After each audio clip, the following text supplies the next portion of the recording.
Hi, everybody, and welcome to another episode of Speakers Live by Summit Speaker Bureau. Today, we have a very special guest. His name is Gil Petersil. He is a master and a strategic networking and mastermind expert. If you happen to be joining us live right now, type in hashtag live. And if you happen to be watching the replay, type in hashtag replay because we would really, really love to know who is joining us throughout this session. Okay, so just to introduce to you a little bit more about Gil Petersil. Okay, he's a global thought leader on business strategy, effective networking, and mastermind methodology. He's also an award-winning world-class speaker. He's the co-owner of 4 international businesses and the co-founder of 20 over companies in the past. Okay, he's also a business mentor and catalyst for creating bridges. He's a visiting professor at multiple global universities, including Skolkovo, National University of Singapore, and Synergy. He's also the leading global promoter of Tony Robbins since 2013 till the 2020s in the CIS region. And he's also the best-selling author of The New Code of Networking. But not only that, he's a philanthropist and social activist. And recently I came to know he's also really, really into the crypto space as well. And think about Gil. His mission is to empower and connect conscious entrepreneurs, global leaders, and organizations through aligning authentic and strategic networking with organic business scaling and community building. His vision is to be a leader in co creating, organizing, and building bridges between global networking communities whose purpose is to make an impact in the world. So, without further ado, let's give a warm virtual welcome to Gil Petersil. Hello. Thank you. Wow, what a beautiful introduction. Appreciate that very, very much. Yes, thanks. And yeah, great to have you with us right now. We have Karen that's joining us live from the UK. We've got Annie who's joining us live from Canada. We've got our founder, of course, John Chong, joining us live from Malaysia. And we've got Pierre who's joining us live from France, and many, many more in the background as well. So feel free to drop in your questions throughout this session. We will be replying our comments. I'll be highlighting your comments. So take this opportunity to really tap into the mind of Gil Petersil. So Gil, today we are talking about breaking barriers, how to build trust and network virtually. Right. So I think the past 2 years with the pandemic, everybody's been locked down, everybody has been forced online. Right. But I think as the borders open and then things get back to normal, people may think, is online networking still all that important? What are your thoughts about that? Thank you so much for having me on today, and thank you everyone who's joining us live. I see some of you are saying hi, so hi back to all of you. You know, the concept of networking in general is something that's relatively new to me. Because none of us really learned it in school, right? I don't know anyone who's ever learned networking in school or learned how do I make friends or how do I build relationships. It's something that maybe politicians learn. And for me, being an introvert by nature and an immigrant since the age of 10, I've had to learn how to make friends. I've had to learn how to talk to women. I've had to learn how to approach clients at events. I've had to learn how to pitch to investors. And throughout the last 30 years, I have moved countries a few times. So I've had to learn how to do all of these things in different cultures where the locals didn't speak my language. And I had to learn how to do it offline and in some cases online. You know, back in my early 20s, it was online dating where I was exploring because I was brand new in the country and I wanted to learn what's online dating all about. And I wanted to learn more about social media. So social media came into my life, at least in my mid-20s, you know, and I kind of learned a lot more about what does it mean to build a social profile. And no one has ever taught us how do you build your network on Facebook, for example, which was, you know, the biggest social media that many of us got involved in. I didn't really get involved in a lot of the earlier ones. And there was no class to tell us, hey, how do you now integrate the way you network offline the way you manage your relationships into an online profile. So, like many of us, I had to learn it through a lot of successful failures. I had to learn it through messing things up and getting rejections, not getting answers. But one of the things that I've always had inside of me as an entrepreneur is this resilience, this perseverance of not giving up. And it's not just not giving up on business, on my ideas, on dreams, which is something I help a lot of companies and entrepreneurs do. Don't give up on your dreams. I also didn't give up on other people. And that is really where the magic of online networking really comes in, because it allows you to truly not give up on your network. It allows you to stay in touch with your network. It allows you to follow up with your network. It allows you to, I don't want to say spy on your network, but it kind of does allow you to spy. And spying on your network might seem like strange to some people, but hey, if you're going to know that you're going to be spending an hour with a potential mentor, potential investor, maybe a client, maybe a future girlfriend or boyfriend, someone that you want to spend an hour with, why wouldn't you spend 5 minutes to put their name on Google and check who they are online? And that's really where online networking truly starts, by leaving a digital footprint, by telling people, hey, I'm interested in connecting with you. Because once you do that, then we could start connecting with people live, like we do like now, or we can connect with people on Zoom chats. There's so many options on how to get in all these chats, and you can click a button and randomly someone in the world pops up and you can network with them for a few minutes. Or you can proactively and strategically choose, who do I want to network with right now and why? What are my networking priorities? And maybe because of COVID, I was limited in my geography, so I couldn't travel too much. Or maybe because of my the amount of work I have. And, you know, maybe like myself, you're also a parent. I got 3 kids, so I can't just go out there every single day networking. So online networking allows me to filter out through everybody who's out there and decide, hey, who can I now have time to maybe connect with offline? So online networking is kind of a must. And there are so many complicated and simple ways of doing it. It's just a choice of, why do I really want to network? Oh, wow. Okay. So when it comes to online versus offline, what would you say is more effective and more productive, from your own personal experience? So, because I love people so much, and I went from being an introvert to understanding how to hack my introverted side, I've learned that I'm not an extrovert, but I've learned that connecting with people offline is something I really enjoy. I think it's because I spent like 10 years working with Tony Robbins, all the high fives and the hugs and the shaking of the hand is very, very powerful. And just being in proximity and feeling the frequencies of other people, which is a whole different deep level of networking and the sciences of networking that we're not going to get into today, but feeling the actual frequencies and the vibrations of different people around you could definitely lift up your energy, or it could take all your energy away and drain you. For me personally, offline networking is a lot more effective because I'm able to look around the room. I'm able to work a room. I'm able to step into an event with a few hundred people and observe, who is it that I want to talk to? Who is it based on body language that I can work into a relationship with? Which groups of people that I can step into, and instead of talking to one person, I could suddenly speak to 4 people at the same time.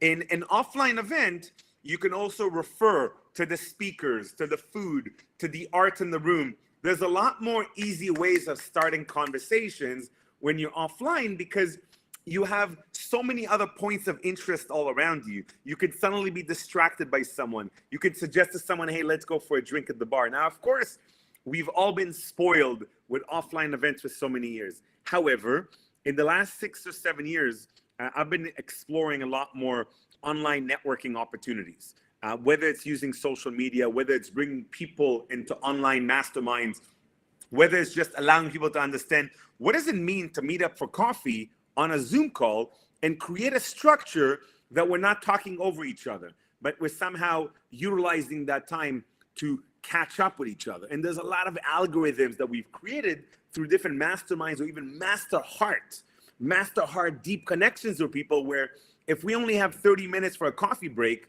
and we want to do it online, there's really incredible ways of doing it where you can just maintain that relationship with people. So for me personally, these days, I could be as effective, as productive, both online and offline. What I have done very strategically, I have employed, trained, and constantly lead a group of what I call networking angels. Currently, I have 3 amazing angels that work with me. These are amazing women that are sitting in different parts of the world, and their job is to help me network online. The way we follow up with people on social media, the way we engage people, the way we manage our 700 plus global investors all over the world, the way I manage all of my clients, and the way we engage them and give them value and serve them and make introductions. Doing it offline would have taken me so many more hours. It would have taken a lot more effort out of me. So networking online has its perks and its benefits because there's ways to hack the system, create different systems for yourself where you can allow others in your team to help you out. So again, pros and cons to both. Wow, wow, wow. And you mentioned 700 over investors and the wider network. How do you maintain that relationship throughout with all of them, nurture them so that they don't eventually fall out of the way and be like, sorry, Gil who? Yeah, it's a really powerful question. Some will. I don't believe there is a way to truly maintain warm relationships with tens of thousands of people. And I've met and engaged with tens of thousands of people. And I've done that because I couldn't find my people. You know, we go through life, we move countries. How many of you in the chat, by the way, have moved countries where you started friendships all over again? Or give me where do you move from where to where? Like, I started my life in Israel, lived there for 10 years. And I had that network there until the age of 10. And then I lived in Canada for 10 years. And then I lived in London and England for almost 10 years. And then I lived in Russia for 10 years. And then Singapore for a few years. And now in Bali. Imagine every single time I had to start a new network. And I also change industries. How many of you, by the way, change industries? I've changed industries 17 times, ladies and gentlemen. From mobile app to organic restaurants to juice bars to health food shops to the 2 software companies to an events company and more and more and more and more. And every time I did that, I had to start a network all over again. So is there a perfect way of managing a network? I don't believe so. I don't have one, at least. Now, even though I've been on the covers of many, many magazines around the world as a global networking guru, on my best days of networking, I'm maybe a 6.5 out of 10. And all the complexities of networking, from personal branding to follow-up strategy to sales without selling to creating a profile for yourself and building your brand both online and offline in order to raise your self-value if you're a coach, a consultant, and you want your price to go up, or whether it's just, like you said, managing your database. All of these things and so much more are all connected to different parts of human networking, both the sciences and the arts of it. The way I tend to manage it, first of all, is looking at the CRM system that we're using right now is Active Campaign. That's being managed by one of my angels.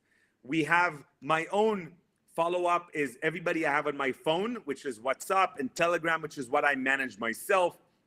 I have that on the phone. I make sure to back that up. And I also make sure to add tags to everyone's names. So if I go on my phone right now and I type in the word Dubai, I type in the word investor, I type in the word philanthropist, I type in the word kids school, whatever it is, I will right away see a group of people. Now I can go on my phone and type investor, Dubai, crypto, and suddenly I'll see less and less and less and less people on that list.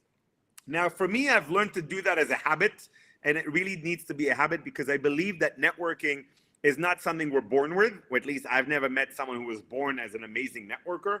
I'm teaching my kids. I got 3 little kids, 5-year-old, 3-year-old, and a 1-year-old, and I'm teaching my 5-year-old about networking.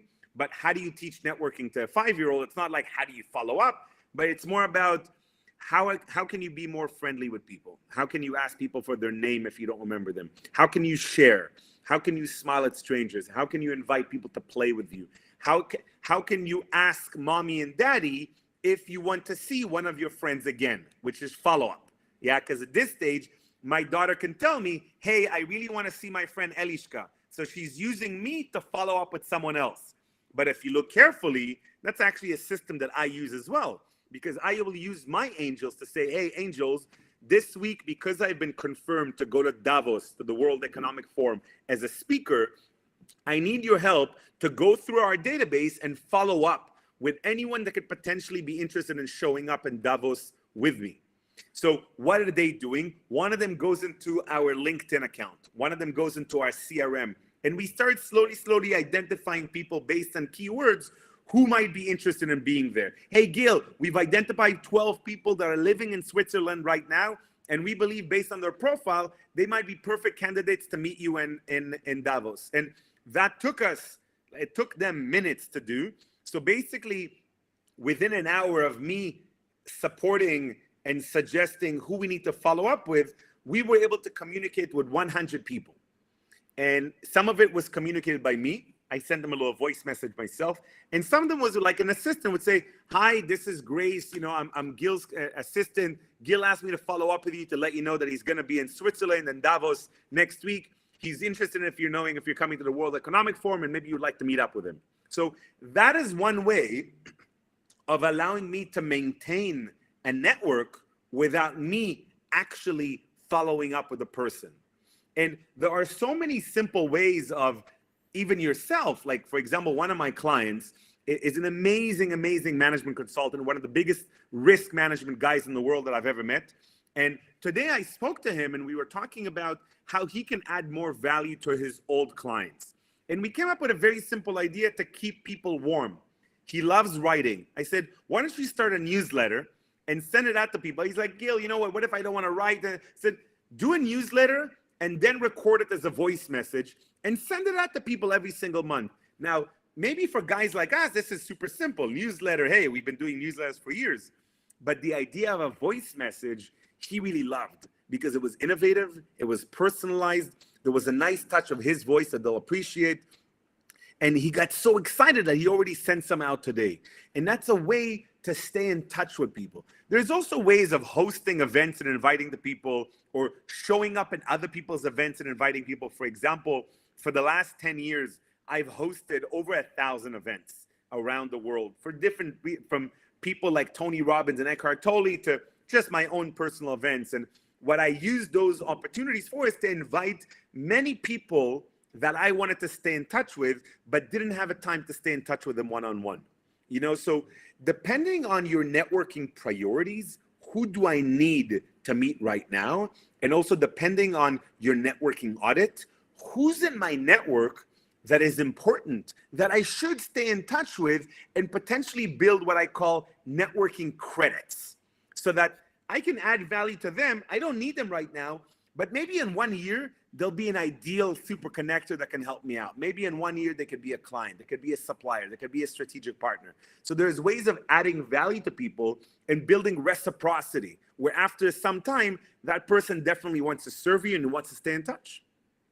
Wow, wonderful. Yeah. So I think one of the questions that comes to mind is that, with all of this networking that you're doing, um, especially with certain networks that may have been cold already, it's been quite some time since you've last reached out to them. How do you reach out to them without them saying, "Hey, what's this guy's what's Gil's agenda? Suddenly reaching out to me out of nowhere. Is he trying to sell me something?" Yeah, so that's a very common mindset that many people have around the world. That my trick is very simple. This is one of the best life hacks I can give all of you who are listening right now. If you have that mindset, it's your problem. Most people don't have that mindset. Now, because I don't have that mindset, I have no worries whatsoever following up with people without necessarily worrying that they're going to think I have an agenda. Now, when I do follow up with people, I don't jump into sales. Yesterday, for example, one of my clients who's a very big investor in the metal industry, but he reached out to me because he wants to learn how to become a philanthropist. He's like, Gil, I want to grow. I'm tired of my he's like billionaire. I'm tired of my metal business. I'm going to let it run. I want to become a philanthropist. I want to add value. I want to have a global network. Help me out. We've been working together for a little bit. Suddenly we have a coaching session yesterday. And he's like, Gil, I really need connections in Africa. I need X, Y, and Z in Rwanda and Congo and in Tanzania.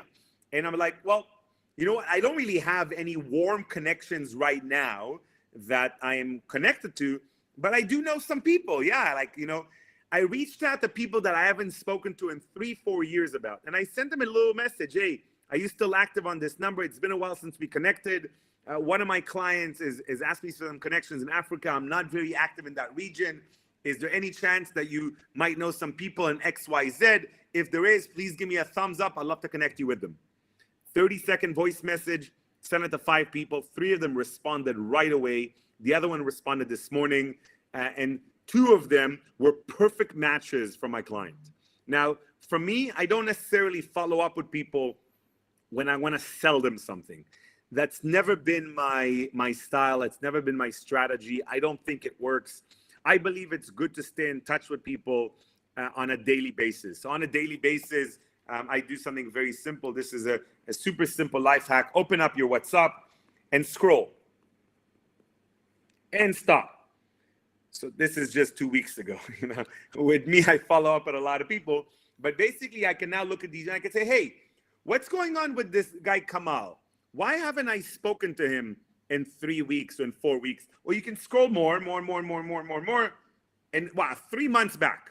Okay, why haven't I spoken to this person in 3 months? Like this guy, Daniel. Daniel's a very good marketing guy. He's a cool super connector.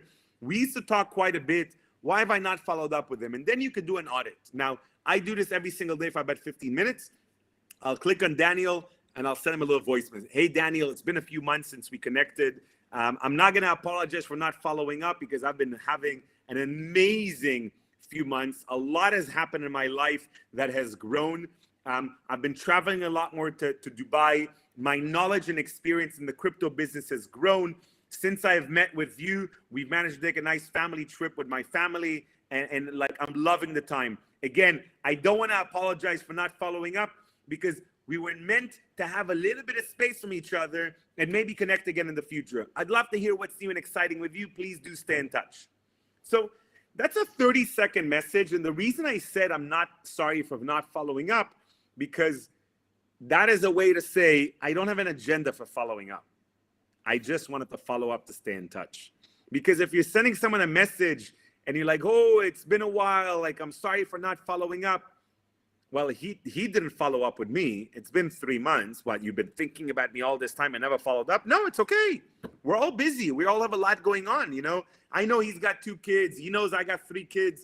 We have a lot happening in our lives. So for me, this is a habit that I've created for myself. And when I work with clients, I give them a lot of different habits and life hacks, how they can create these networking habits for their teams, how they can create networking schedules within their actual calendar. So in my calendar, I have one slot at 10 a.m. every single morning, and it says follow-up time. And it's only for 30 minutes. And whenever I have an idea of like, I should follow up with this person next time, I'll put it in there. And sometimes I'll change people around and I'll delete them, you know. And like, it's not a must, but it's a way to stay in touch with super connectors, to stay in touch with your mentors, to stay in touch with old bosses, to stay in touch with people who make a difference for you. And to me, that is like so important because we don't know where our journey is going to take us in life. Like the last time I was super active in the mobile app industry was like 7 years ago. I had a very, very successful mobile app company when I was living in Russia. It was like breakthrough, innovative. We raised millions, sold it. It was great, you know, really wonderful. We didn't make $1 billion, but it was quite enough. And what was special about that is that last year, I had a client that came to me and really needed a lot of information about launching a mobile app, where to do it, blah, all these. I didn't remember anything. I wasn't updated on everything. So yeah, I reached out to some people that I haven't been in touch with for 5 or 6 years. But because I have this attitude of staying in touch and adding value and being warm, even though I haven't spoken to those people in 5 years, they responded. They were happy to hear from me. And I told them very honestly, I don't need anything, but this person who's a good person in my life is looking for some advice. Do you mind spending 15 minutes on a call with them? And maybe there could be something for you guys to do together. So there isn't a perfect system that works all over the world, but I find that there are patterns that could be adjusted based on how someone is networking right now. And all we got to do is to audit how are we currently networking and can we do it just a little bit better? That's all I ask people to do. Just do it a little bit better to allow you to increase your networking potential in the world, which just brings you more into more opportunities. It brings you more collaborations. It brings you more strategic partnerships. It brings you more investments, more clients. You know, I don't look for clients. They come from everywhere. I'm not money motivated enough. Money shows up because I'm doing a lot of good value for the world. Wow, wow, wow. Very powerful. And so with all of this networking, you know, you're introducing so many people at a time. Has there ever been like a person coming up to you and say, hey, you know, this person that you recommended me, you introduced to me, you know, he's no good. You know, he actually screwed me over. Yeah, you know, so this is something that you see in different cultures.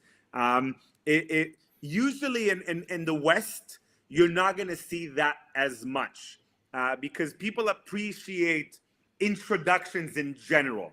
But something I experienced when I lived in Russia and when I lived in Singapore, that in that part of the world, it's really interesting how people keep you accountable only if you gave them a bad introduction.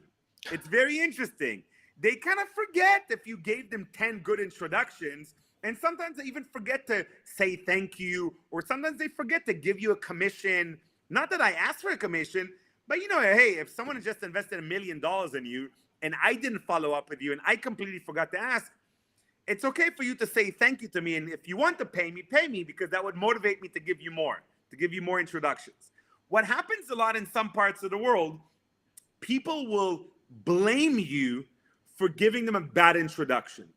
Now, I have a very strong opinion on this because if me and you build a great relationship while we are in our 20s and we build a great relationship, we do some nice business together for 3 years, we do great business together, and suddenly we're in our 30s. And suddenly someone I know is looking for a genius like yourself who needs more support with events and speakers.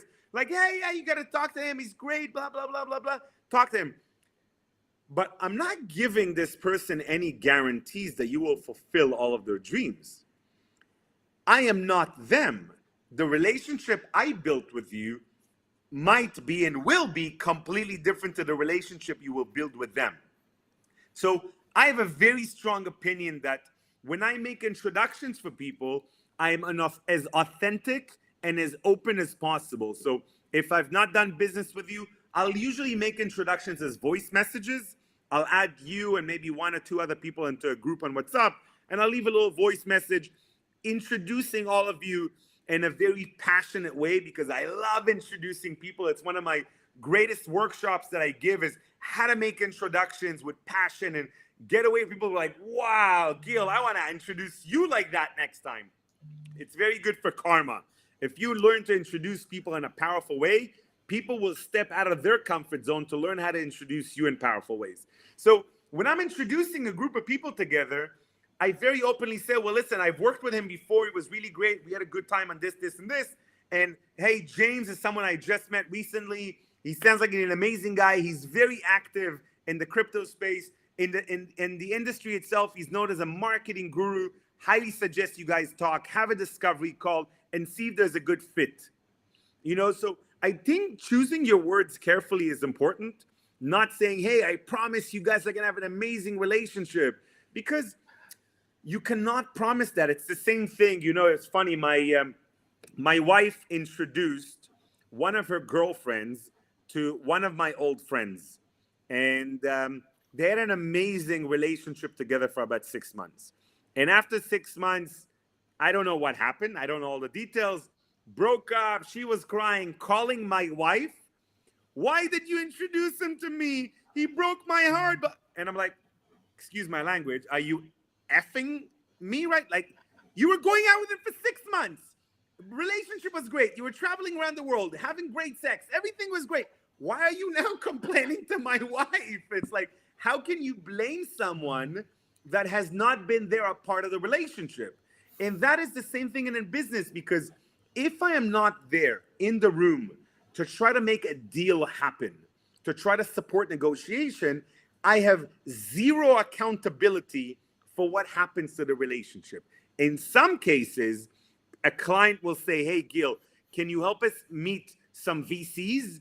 But can you please join the first, second, or third meetings to help us build rapport, build trust, so that it's easier for us to do business together? And I'll say, yes, of course, but my clients pay me for that. So depending on the structure of the relationship itself, sometimes you can hold accountability, and sometimes like, hey, I just like making introductions. And by the way, I don't know about you, all of you in the chat, tell me how many introductions you make per day. I make 5 introductions per day. On average, for many, many years, 5 introductions per day. And it's one of my assistants, also have one of my networking angels. She has it as one of her KPIs every month to give each one of my clients 5 introductions. So introductions are very, very powerful in general. I believe we should do more instead of doing a few and aiming for a home run every single time. Can't guarantee home runs. It's a game.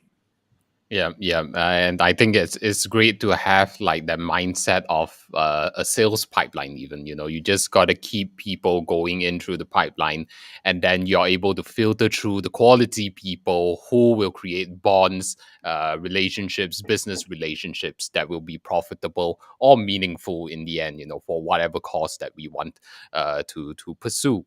So digging into our chat, I see that we've got a question from Annie. She asks, what are your superscripts of icebreakers to start a conversation? Yeah, so this is top 3 most common questions that are asked in the world. Let's see if you guys can ask me the other 2. I don't believe in scripts for icebreakers. And there's a very, very deep philosophical, psychological, and truly mental reason for that. Networking doesn't start when you start a conversation. Networking starts at home. When you choose to go to the event, when you choose to put yourself in the right mindset to show up at the event. Networking starts when you show up at the event and you look around the room and you choose to not be fearful of strangers, which many, many cultures are. We start to criticize ourselves, criticize the event, criticize the people. Oh, why should I talk to them? Oh, I'm not going to talk to her. She doesn't look nice. Or, oh, he looks like he's all snobby. Or, no, too much ego on that person. Or, I'm not dressed well enough to talk to this person. Or, this person looks rich. What am I going to say to him? Because we say all these different things to them, to ourselves in our head, we don't allow ourselves to go in flow, which is why many in the industry called it breaking the ice, because it's like stepping out of our comfort zone and in an abrupt way. I call it melting the ice. First of all, as you're leaving your house, as you're going into the event itself, tell yourself really good reasons why you're going, and literally start naming them in your head. I'm going because I love people. I'm going because I want to connect with people who will inspire me. I'm going because I'm looking for people that would potentially see the greatness in me, that would be interested in talking to me. I'm going because I'm looking for a new job and I'd love to talk to some people that would inspire me about what it is that they do, and maybe they have an opportunity for me.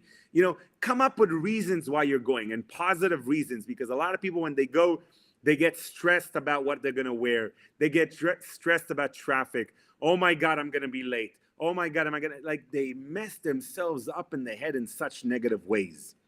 And if they show up at the event and they're tired and frustrated and they're embarrassed and they're fearful and they have all these emotions, that needs them to break the ice and connect with people.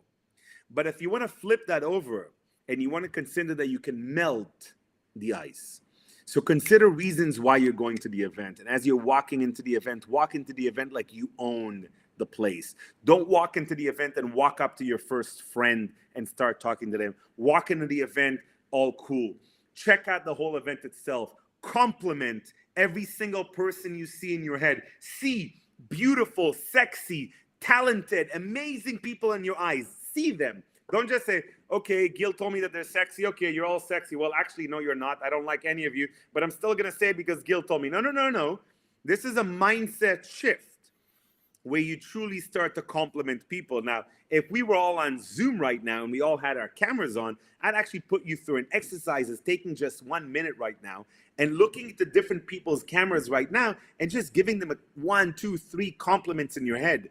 And you could choose to do that right now, seriously, by looking at your screen or closing your eyes and just imagining the different people that you've seen today. And can you send them a compliment right now? Like literally close your eyes. I'm not joking right now. And think about anyone that you've interacted with today. And can you think about that person, Michael, and compliment them, and Jeffrey, and compliment them, and say something nice like, this person really inspires me because of X, Y, and Z, and this person always dresses well, and this person makes me laugh, and this person always eats healthy food. And can you send them any complimentary mindsets from you to them and see how you feel?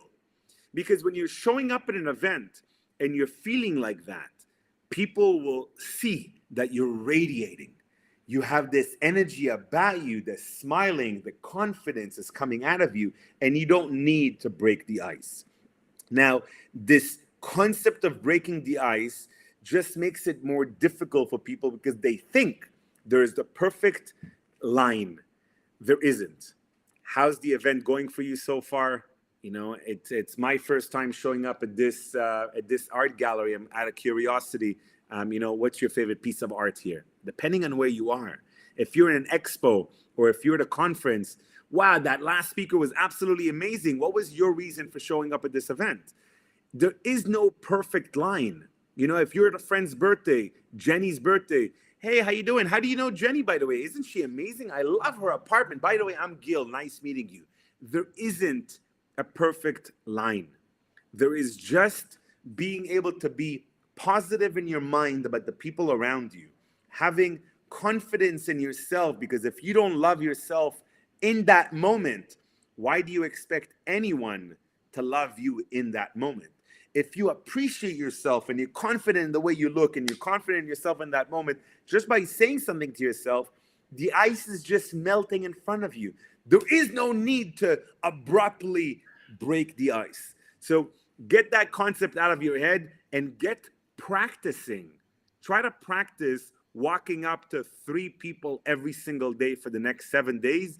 And then please write me a message on LinkedIn and Instagram and let me know how that practice went. And if it didn't work out for you, I'll give you the top 10 best things to say to people when you walk up to them.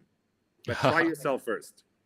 Oh, wonderful. I see Mingru saying that, you know, if there is no ice in you, you don't even need to break the ice. And I think, you know, with your concept of melting the ice and talking about radiating that energy, the image that comes to my mind is definitely you as an individual. If you're encased in an ice, but you're radiating that energy, it just melts the ice all around you, and it essentially opens you up into the world. Such a beautiful way of putting it, Gil. And yeah, and I see Tak Tak from the Philippines is saying, "Wow, that's wonderful." Right, and I think one of the things that you mentioned was that, you know, you don't give up on your network, right? So does that mean that regardless of what an individual can or cannot do, regardless of whatever energy or vibe, positive, negative, toxic or not, you don't give up on them? No, definitely not saying that. Not giving up is understanding that the power of networking is being able to follow up. And, you know, people that you want to follow up with are people that you see value in. You share values with them. You look up to them. They inspire you. They're doing things that are impactful for the world. Let me give you an example of that. You know, when I started my speaking career about 8 years ago, one of my biggest role models for many, many years has been Brian Tracy. And I found out that Brian Tracy is coming to town, and I contacted the organizers. I'm like, hey, I'm Gil Petersil. Like, I talk about networking. I was like brand new, by the way. I did like a handful of speeches. Hey, can I help you guys? Blah, blah. They're like, you know what? Why not? We'll give you 5 minutes on stage before Brian. I was like, yes. Oh my God, I'm going to share the stage with my role model. I was so excited, really, like this was like a big day for me. And I'm like so excited. I show up and like getting on stage. I'm excited. I'm going to, like my vision is that I'm getting on stage. I'm doing an amazing 5 minutes. And then Brian gets on stage. I hug him. I shake his hands. Everyone's taking pictures. Yeah, that dream didn't come true. I got on stage. I did a pretty good job. Then I got off of stage and the moderator came up on stage and then Brian came up, but I didn't get a chance to connect with Brian. I was like, come on. And then I was like, okay, I went to my girlfriend at the time today. She's my, I was like, baby, that's so depressing. I really want my dreams. Like, don't give up. Come on, it's okay. Why don't you wait until the lunch break and see if you can have lunch with Brian? I'm like, okay, good idea. Let's go. And during the lunch break, I connected with Brian. It was amazing. We sat next to each other and we're like really bonding. And it was like literally like 5 minutes, but it felt like a lifetime to me. He gave me his business card. I was like, oh my God. It was like 5 minutes. I got Brian Tracy's business card. And I'm like, no one, I'm like in my early 30s. Like, I'm like, like, oh my God, this is like wow person to me. I write him an email because I said to him, hey, Brian, do you mind if I follow up with you? Like, I want some tips with you about speaking. I write him an email a couple of days later. No answer. I write him another follow-up email like 2 days, 3 days later. No answer. I wrote him 5 different email follow-up. Nice, friendly, like not, hey, Brian, why are you not following up with me? Hey, Brian, why are you not answering it? None of those. Professional follow-up. Hey, Brian, there's an opportunity here. Hey, Brian, that video you said really inspired me. Hey, Brian, thanks a lot for showing up in that event. I'd love to show up at more events with you. Let me know if there's something coming up. No response. 3 months later, there was another very big event. This was in Moscow at the time when I lived there. And Brian was one of the speakers. I was one of the speakers. And there was all these massive, like really big speakers from around the world. And in the morning, I'm showing up early to the green room backstage. And I walk into the door and I see all these massive speakers. Like I was by far the youngest person in the room, all, kind of clean shaved with a suit. Compared to them, I'm a little boy. And as I walk in, I'm like really nervous. I'm like, maybe I should step back up. I don't give up on opportunities. I step into the room, and a couple of moments later, Brian sees me. He steps up, he walks around, and hello, young man. How are you? I'm like, good, Brian, how are you? It's really good to see you. And he says to me something like this. I'm really sorry that I haven't answered any of your emails. I noticed that you've been following up with me a few months ago after the great event that we did together, but I have changed my assistant twice in the last few months, and I've been completely overwhelmed and behind following up. Please forgive me and let me know if we can have lunch while I'm in Moscow. That just gave me that confirmation that following up with people and not necessarily getting a response doesn't mean you should give up. It means that you should try again and again. And in most cases, when you follow up with people and they don't respond, it's not because of you, it's because of them. And that extreme kind of follow up has happened to me so many times with super celebrities and not, with potential clients, with strategic partners, with a lot of people. And on the other side, it's people who follow up with me and I don't want to follow up with them. So we have leeches in our lives. We have people who, without being a bad person, they will suck our energy. And they're not a bad person. They're just maybe going through a transition in their life where they need someone to listen to them. Or maybe they're going through a difficult few years and they want to just vent on you. And some of those people are unnecessary in our life at this stage. And what I have learned to do is to create space. Now, I have gone through this multiple times. And when I did it the first time, I was 33-year-old. And I did a massive audit of my network. And I actually stopped being friends with people who at that stage were my closest friends. I just created space. I stopped talking to my mom and dad for a while. I just said, leave me a voice message, because my mom and dad kept on wanting me to stop being an entrepreneur. They kept on wanting me to be more like my brother. Get a job, get a stable job, stop traveling around so much, save your money. But no, I didn't want to save money. I wanted to travel the world. I didn't want to get a job. I wanted to try to become an entrepreneur. And I'm not telling you all to stop talking to your parents, but for me, creating that space where they weren't calling me all the time and expecting me to answer and telling me, did you already find a job? Are you saving money? Can you help us with money? When are you getting married? I didn't need that in my life at the time. So I created this little bit of space, and there's techniques how to create space with people without making them feel bad. There's techniques on how to disconnect from people in your network without burning the bridges.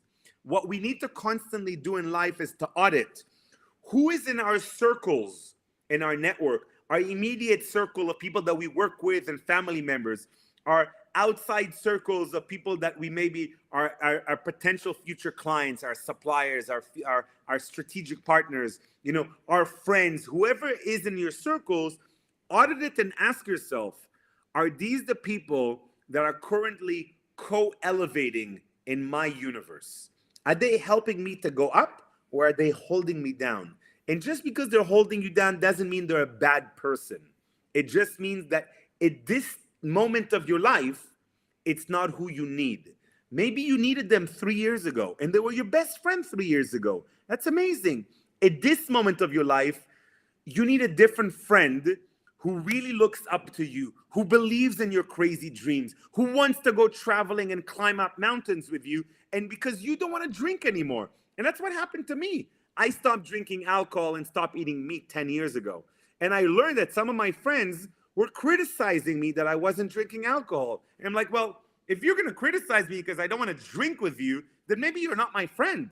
And it was amazing because out of 9 people that I had this deep discussions with, only 2 are actually my friends today. The other ones are good people. They're successful people. They're great individuals. We just don't share values anymore. Wow. Okay. So since you touched on the topic about like drinking and the sort, I think it's a common perception that within certain cultures, if you want to network, if you want to do business, you have to drink. I think especially when people talk about the Chinese culture, how do you go about that when you have that sort of a differing values? So, I mentioned before Singapore and Russia because I've lived in both for many years. And I actually learned that there's a lot of similarities in the cultures and the way they network. In Russia, they call it sviazi. In China, they call it guanxi. And this ability to build this powerful network around you is really important. And some people believe, because of old history and culture, when you eat together with people and break bread, you're building relationship. When you drink with people together, you're building trust. Historically, the reason people did that with glasses, I don't know if you guys know. Do you know? And the reason they did that hard to drink together is to see if one of the drinks was poisonous. So they did it very hard to get the liquids to go from one glass to the other. Research this. This is honest. So like, cheers, yeah, because they wanted to build trust. They wanted to see, hey, if I'm going to get some of my drink into your drink and there's poison inside because you poisoned me, then hey, you're not going to do that, which means you'll do like, hey, cheers, carefully. But that's BS. How many people do you know that want to poison you today? So I stopped drinking 10 years ago when I was living in Moscow. And it was difficult in the beginning, I'll be very honest, because a part of the culture is having a drink with people, and it is truly building trust. I found hacks around it. First of all, when people ask me, do you drink? Like, why are you not drinking? I said, well, I don't want to drink tonight. I didn't tell them I stopped drinking. Drinking is bad for you. Alcohol is going to kill you. I have nothing against you if you want to drink alcohol or eat meat. It's just not for me. Now, my other hacks was, for example, today, if you show up to any of my events, like it was my wife's birthday last week, and we hosted an amazing event, very, very small for our event. It was about 70 people. All of the drinks, the whole bar was non-alcoholic, and everybody got served in wine glasses because it looks fancy. Now, they weren't just served like water. If they wanted infused water with strawberries and mint, the glass looked very beautiful with a leaf of mint and a strawberry inside. Or if they wanted some coconut water, it was served to them in a wine glass with a beautiful cut piece of coconut inside. So we've learned to have a drink in our hand that for many people looks like it's alcohol. And one of the things I did when I was living in Singapore, for example, I used to just carry a glass of wine with some water and lemon inside, because I like infused water, not just normal water is boring, but water with mint, water with ginger, water with cucumber, water with pear, water with something is amazing. And most people didn't know that it wasn't a drink because I drank in a glass that looked like theirs. So I did that because I like drinking in style, but I also learned that they felt more comfortable. One of the other things I got into is I started getting into other drinks. So, for example, I really picked up tea ceremonies. I love drinking high quality tea, not just like Earl Grey, like high quality tea from Taiwan, from Japan, like really like wow teas. And now I love meeting up with people for business reasons in the evening and having a tea ceremony with them while negotiating business. And I've learned that a lot of people actually love that. So you can find ways around the alcohol world. Again, it's in the mindset. If you think you need alcohol to break the ice, it's your mindset. I believe you're completely wrong from my experiments with thousands of people around the world. I've hosted dozens of events with no alcohol where I never told anyone that this was an alcohol-free event. The bar was so beautifully set up, and there were so many different drinks on the menu, and the bartenders were mixing things together.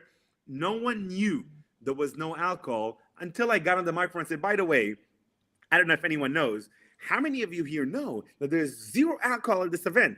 And people were looking at each other and seriously not believing that they've been having different cocktails in beautiful glasses and not understanding it.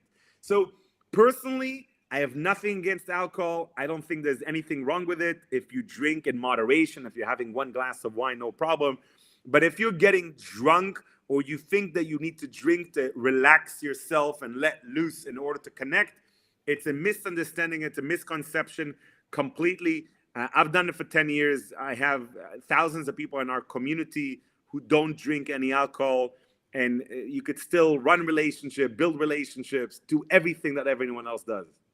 Oh, wow, beautiful. Yeah. And I see also, Annie, going back to what you shared, is important to always have people who we need to create space in our lives, to create space and to bring those that supports us and elevates us at this moment, to bring them closer. Right. And I think especially in our world today, with social media, and then with the politicization of things and real politics that's going on, that there's tension in the world. So when it comes to these cross cultural or political tensions, how do you navigate all of that when it comes to networking, when even though they may potentially be opposing parties politically or potentially values wise to a certain extent, but that that's something that they could work on together? How do you navigate something like that? So, that's a really, really deep and wonderful question that's very important right now, because I have lived in Russia for so many years and we've done a lot of business in Ukraine. What's happened in the last couple of months is completely shocking, and there's a lot of, tension going on in the world right now. And when I started going to Dubai last year, it was the first time for me to go to Dubai. Last March, I went to Dubai the first time, and it was the first time for me to suddenly, first of all, give speeches in front of people in the Middle East. I started doing negotiation with like sheikhs and people that were Arabs that I never had an opportunity to do business with them. It's a brand new culture for me. So all these different situations that happen around us is happening to allow us to be uncomfortable. What's going on in Russia and in Ukraine is very unfortunate. It's very sad. But how many of us really know what's truly happening there? Like, how many of us really talk to people on the ground to find out how they really feel? I do, for example, in that situation. And I know that most people on both sides don't want to fight. And it's the same thing when I went to Dubai, and I'm thinking, well, are they different here? Or like, hey, is this going to be a different kind of an audience? Because so many people told me, oh, Gil, no. The Emiratis, it's a different audience, Gil. You can't do this to them. You're not going to make them laugh. You can't engage them in that way. You can't say the word sex. You can't say anything like that. It's blah, blah. People have their own limiting beliefs. Humans are humans. People want to be engaged. People want to be shown respect. People want to know that you're a positive person who means well. People want to do business. They want to collaborate. They want to find strategic partnership. People want to eat with you. People want to break bread with you, and people want to create a relationship with you that is long lasting. So it's more about asking yourself, what kind of a person am I, and what kind of a people do I want to build relationships with?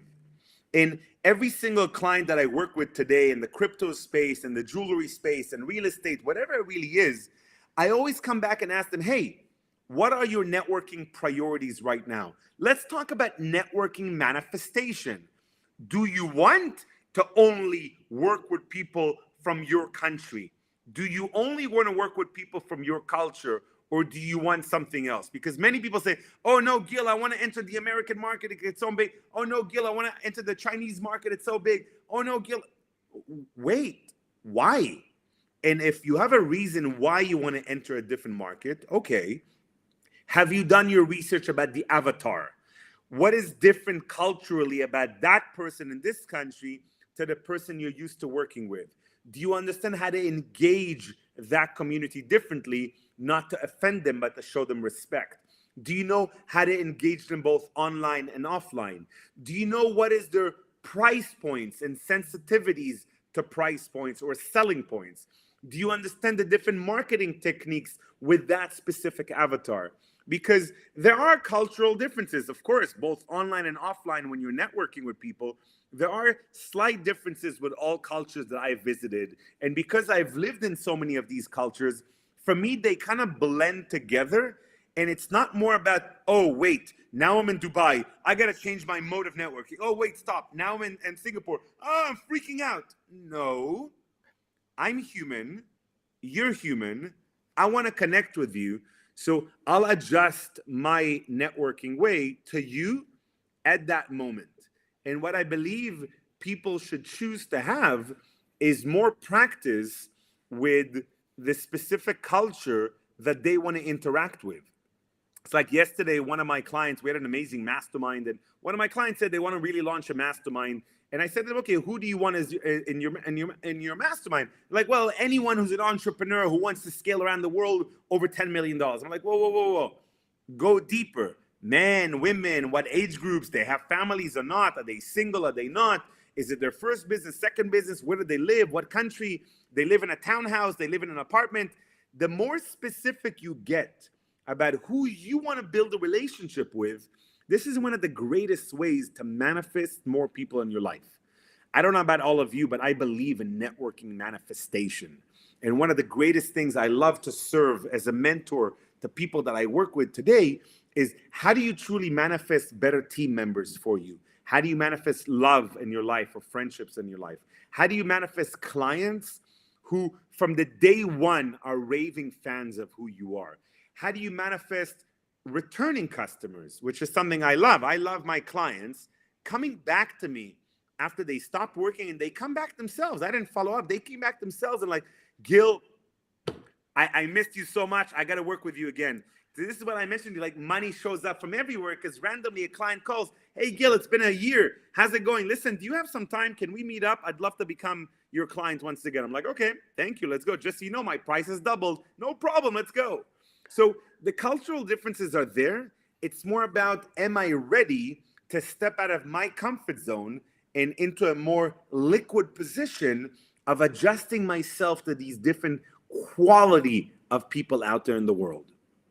Oh wow, wow. Very, very powerful. I think that's a huge mindset shift, that you have to share with our audience today.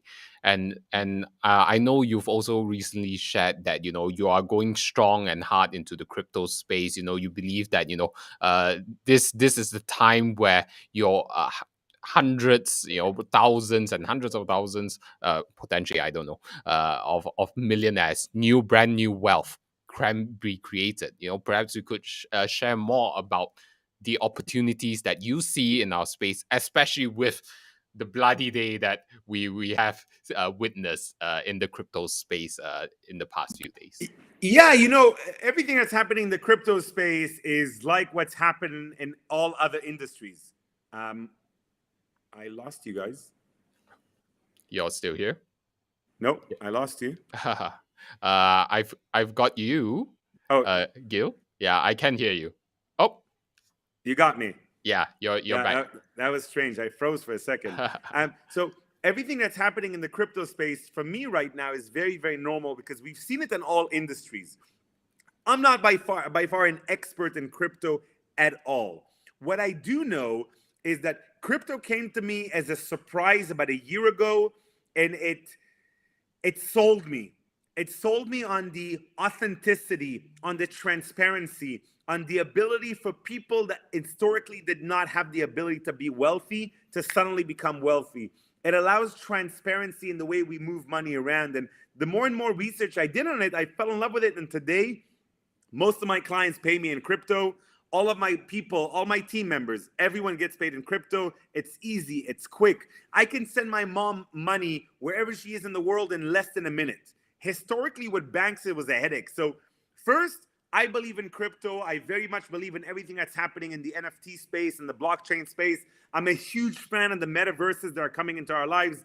And like all other industries, yes, there's a lot of blah blah in the space. So you need to look through, you need to be in the right mastermind and the right network to know who can I trust and who can I not. So I'm in a few different masterminds that do amazing due diligence to understand how do we bring everyone into our community with us, and they can buy a token at 0.00002 cents, and suddenly 3 weeks later it's worth $1. And if you're good in mathematics and you've invested $1,000, you have a lot of money right now in your account. Now, the exciting thing is, it doesn't happen every day. It doesn't happen with every project. What I like is that now more and more people are sharing what it is that they're doing and how can they collaborate. And I love that because in all industries, we need to be a part of a network. In all industries, we need to build a community. But if you actually observe and research most industries, they're awful at building communities. They're awful at engaging their network. In the crypto space, you have no option. You have to engage the community. In the crypto space, everyone who's in your community is an early adopter into something that's innovative. There's somewhat of an investor. There's somewhat of a risk taker that believes in something new, which right away means, hey, we're all sharing something. Like we all have something in common. We all share values. We all believe in something similar, which makes it a lot more exciting to accelerate companies. So today we incubate a few different companies in the space, which is one of the main reasons I'm heading to Davos in Switzerland, because the World Economic Forum is going to be huge, not just in what's going on geopolitically, but what's going on in the crypto space and how we can actually get into the right networks, how we can support more investors to have the right deal flow. So if you're, for example, currently looking to raise money, there are so many funds looking to give money.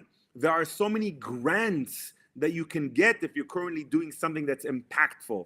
Now, of course, if you're doing just a random crypto company that has no use whatsoever, it's just blah, blah, just to raise money, just to do something random, I have no interest in knowing you, and I wish you all the best of luck in your own personal life. But of course, we have many of such companies that exist. The crypto space is here to stay. It's here to make a difference. Get your kids and your parents into it. Get yourself knowledgeable. I'm not saying go out there and invest all your money. I'm saying something very simple. Look into the top 100 coins and invest $10 in each. If you want to invest $100 in each or more, you could choose what you invest in each. Do that and just allow it to sit there for a little bit. And yeah, things are going to go down. But just like any good roller coaster, or like we experience in life, what goes down always goes back up. So I'm a believer that things are going to come back up better than ever before. So good luck and enjoy becoming a millionaire. Wonderful, Gil. Yeah, so I do see just one more question, and before we head off, I see Mingru is asking, how to spot the cultural differences so that we can adjust ourselves for that. That's a very powerful question. So, because there isn't enough context to that question, it's a little bit difficult to answer because cultural differences you can spot because you have your eyes open. Is this person in the same country as you? Is he in the same conference as you? Does he look the same as you? Does he speak the same language as you? So there's things that are very, very obvious that it's like right in front of us. There are some things that are not so obvious because you don't know the history of the person. Maybe you don't know where they're actually from, but don't worry about it. Yeah, because what you want to do is you want to be a curious person. And for me, curiosity is the number two rule of networking. Number one rule of networking is the complementary mindset. Like people. I love people. I love myself. I want to love them. I want them to love me. It's the first rule of networking. I'm a happy person. You know, my name is Gil, means happiness in Hebrew. By default, I'm happy a lot. Not all the time. And if I'm not happy, I'll spend some time at home. If I'm really unhappy, I'll watch a video. Like yesterday, something happened that gave me a little bit of a headache. I took a 20-minute break and watched a stand-up comedian on YouTube. Adjusted my whole state. Boom, I'm happy again. Everything is okay. So, Mingru, you know, it's not really about adjusting yourself, but it's about one, being in that open mindset. Number two, it's more about having that curious mindset to want to ask questions. Not just what do you do, but why do you do what you do? Or, you know, what got you into this industry? Because maybe you're meeting this person in some crypto event and they're like, yeah, I'm also in crypto, blah, blah, blah. But if you ask them, how long have you been in the crypto business and what got you into it? Maybe they'll tell you, oh, I've only been in it for 2 weeks. I've been actually in the medical industry for the last 12 years. Okay. Suddenly you're getting context that this person's culture, business culture, comes from a completely different background. Like, wow, in the medical industry, that's amazing. What were you doing in there? So you can move away from crypto for a moment and just show curiosity in the person in order for whatever cultures you come from, in order for those cultures to slowly connect. And that's how we do. Curiosity opens up our hearts and it actually allows someone to step in closer and build a relationship with us. Wow, so beautiful. So, you know, it's been an amazing session that you've had with us for the past hour. As we can see in the chat, you know, there are so many people, you know, just praising, and then Mingru just sharing, you know, with open mindset, curiosity to know, be humble, and you know, to learn from you. And then Grace has definitely shared as well how y'all can connect with Gil. all over Wow. there. Yeah, you Grace, you shared too much. They don't need can. all that information. Yeah, Guys, but don't send me an email right away. yeah. You can connect to me through Ching Yu and his team. It's much easier for me, to be honest. Yeah, so if you would like to connect with Gil, you know, just reach out at SpeakersLive@summitspeakerbureau.com, right? And then just have the headline Gil Petersil, and then we'll just connect you just like that. And you know, so Gil, you know, if what sort of topics do you like to speak on, and what sort of organizations do you love speaking with, or even conferences or forums? Yeah, so that's a super open question because I've done this for the last decade in my life. I've literally done more than 1,000 different speeches online and offline in my life, and it's for corporations, everything from governments to MLM companies, medical companies, banks, IT companies, insurance companies, a lot of crypto companies, a little bit of everything. For me, there's some companies that I choose not to work with. So I'm sorry if I'm going to mention, I don't work with alcohol companies. I don't work with tobacco companies. I choose to avoid organizations that I don't necessarily share values with. But if you're an organization that's looking to make a difference in the world, or you really believe in your mission, your vision, feel free to reach out and let's talk, because the topics is not just how do we network. Networking is so much deeper than maybe I've explained today, because networking really starts inside of the company. And a lot of organizations like KPMG or IBM, for example, invited me more to help them network internally. How do you build trust within the company? How do you get team members to share with each other? How do you get team members to delegate and escalate without anger or frustration? How do you get team members to mastermind so they can actually cross-pollinate and give each other business opportunities? So there's a lot of networking opportunities within the team itself, and you can utilize that power of networking to scale your company or to downsize your company while keeping a very positive morale in the company in whichever way you want to do that. There's also then the external part of networking, which is how do we networking with clients, or how do we find more strategic partnerships in order to scale into another country? So it's more about business development. Sales teams have loved talking to me because with sales team, we used to talk about sales team in specific scenarios. So like walking into this specific event, how do we network with high-end people? How do we identify more clients for ourselves? How do we find more pools of our clients? So instead of finding individual clients, Gil, how can you connect us to a whole network where everyone there is our potential client? So there's a lot of, functionalities where networking comes in. And it could be as simple as, hey, I'm the CEO of the company, or I'm an executive in the company, and I just want to build my own personal brand.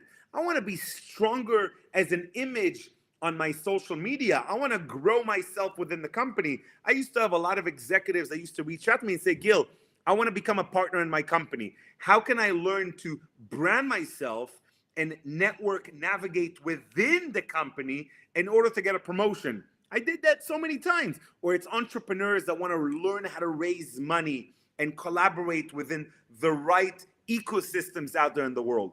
Again, networking can be used for internal purposes, so HR departments, could be used for external purposes, marketing departments, PR departments, sales departments really need this, or it could just be used for a positive engagement of an audience.